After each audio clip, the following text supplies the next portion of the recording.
Assalamualaikum warahmatullahi wabarakatuh. Sugeng enjing lari-lari. Pripun kabare? Mugi-mugi sae nggih. Kepanggih malih kali Bunda Titin. Mangke awake dhewe bakal sinau basa Jawi, nyebutno perangane awak, basa ngoko lan gunane. Gatekno gambar ing ngisor iki. Rambut gunane kanggo nutupi sirah. Tangan gunane kanggo nyerat, nyangking, njupuk lan nyekel.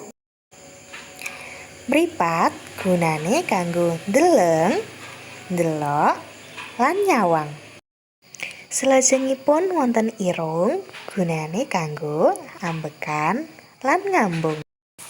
Kuping gunane kanggo ngrungokake.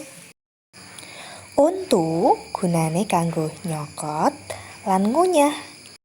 Selajengipun wonten lambe gunane kanggo mangan lan ngomong.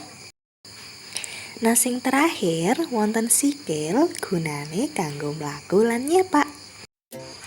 Nah kakak niku mau perangane awak nganggo basa ngoko lan gunane.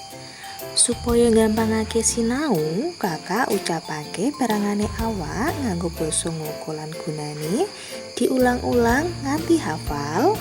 Nah, pembelajaran dinten iki sampun rampung. Bunda akhiri.